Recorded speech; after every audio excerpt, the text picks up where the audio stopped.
अब आप लोगों को वॉल्यूम 1 का एक्सरसाइज 15 एंड 16 का डिबेट का PDF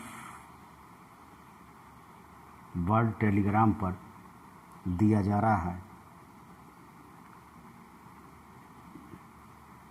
धन्यवाद।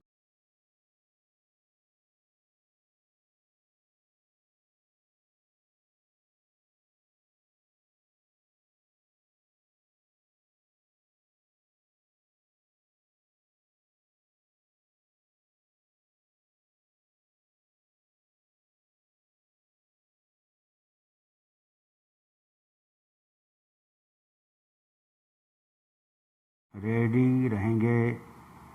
स्टार्ट। अध्यक्ष जी, किसी भी देश की विदेश नीति अपने में कोई स्वतंत्र नीति नहीं होती है, वरन वह किसी भी देश की आंतरिक नीति को स्पष्ट करती है। उदाहरण के लिए हम अमेरिका को ले सकते हैं।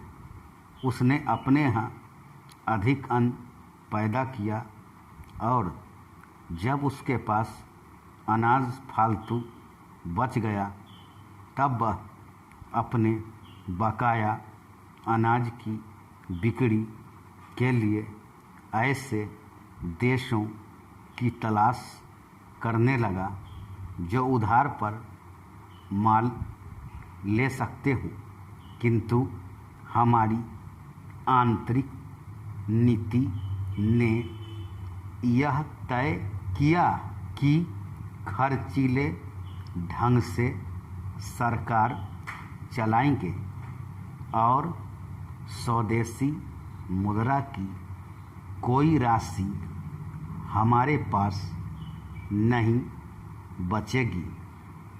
हमने कर भी लगा दिए और मुद्रा प्रसार भी कर दिया।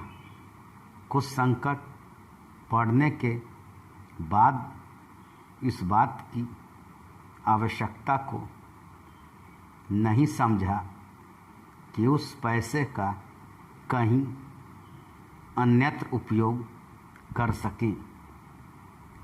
श्रीमान, मुझे माननीय प्रधानमंत्री जी के इस कथन पर दुख होता है कि दुनिया के अमीर और गरीब देशों का अंतर लगातार बढ़ता जा रहा है। मैं उनसे यह पूछना चाहती हूँ कि भारत की विदेश नीति ने उस अंतर को घटाने की क्या कोशिश की है? क्या भारत सरकार ने कभी दुनिया की पंचायत में यह कहने की हिम्मत की है कि बाली मताधिकार के आधार पर UNO का चुनाव होकर एक संसद बनाई जाए? और क्या आप में यह देखने की हिम्मत है कि फौज के हिसाब से कर लगाकर एक विकास का खाता खोल दिया जाए? जो देश विकसित हैं उनके मज़दूरों का 1 घंटा हमारे देश के मज़दूरों के 100 घंटों के बराबर माना जाता है, क्योंकि उनके पास साधन हैं। इसलिए यह अंतर और भी बढ़ता चला जा रहा है। किसी देश के अंदर आंतरिक नीति में अमीरी और गरीबी का अंतर बढ़ता चला जा रहा हो और वह दुनिया के देशों में विद्यमान अमीरी और गरीबी के इस अभिशाप को समाप्त करेगा। यह समझ में आने वाली बात नहीं है। अब मैं आपका ध्यान एक और बात की ओर दिलाना चाहता हूँ। पूर्वी जर्मनी को मान्यता देते हमें परेशानी होती है, इसलिए कि शायद पश्चिमी जर्मनी को बुरा लगे, लेकिन पश्चिमी जर्मनी ने तो अपनी रक्षा का भार दूसरों पर छोड़ दिया है।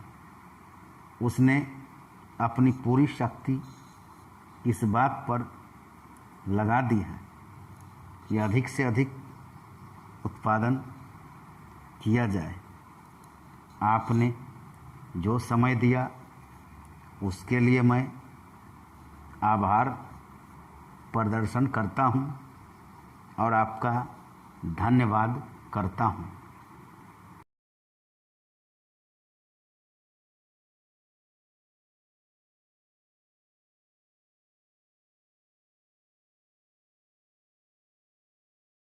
डियर स्टूडेंट, आप लोग रेडी रहेंगे?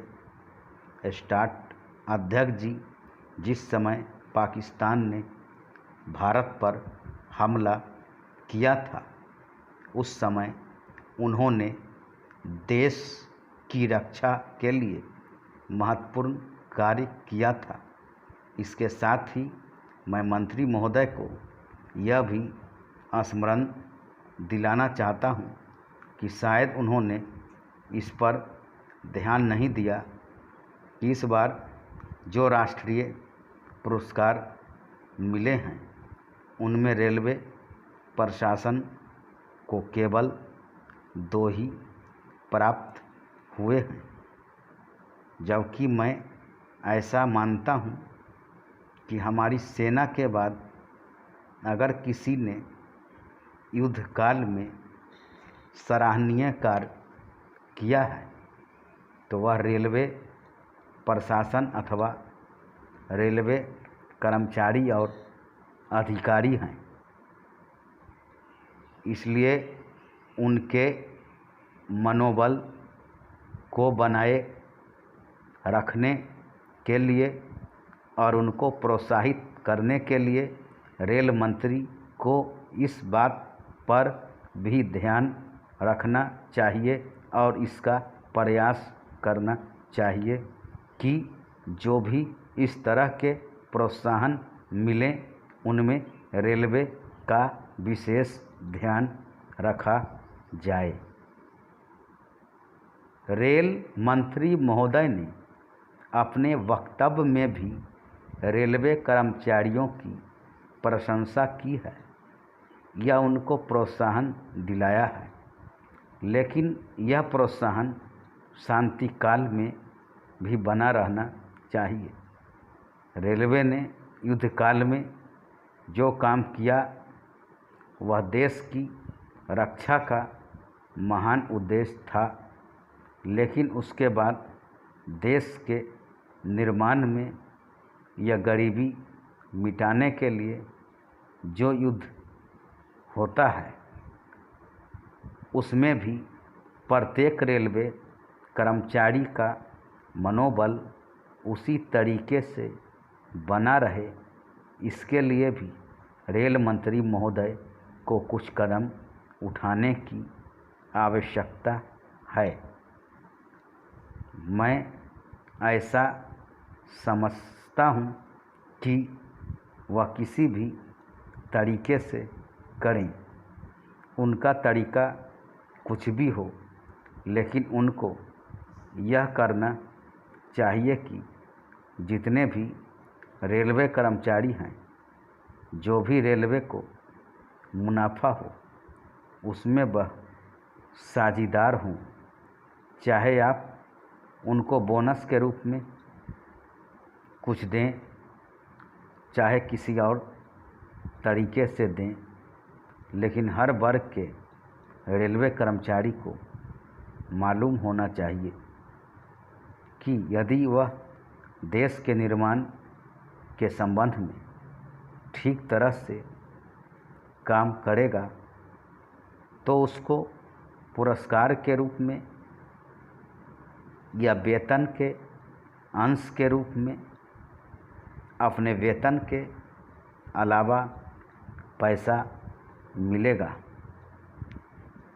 इसी प्रकार इस संबंध में मैं एक और सुझाव देना चाहूँगा।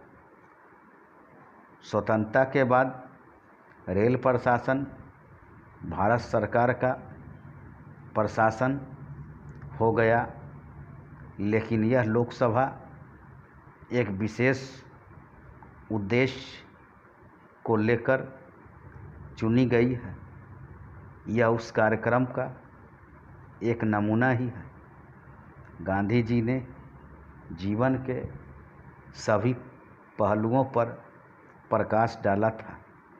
धन को वे संयम से व्यय करने के हक में थे। धन्यवाद। अच्छी तरह से प्रैक्टिस करें, कॉन्फिडेंस बनाए रखें।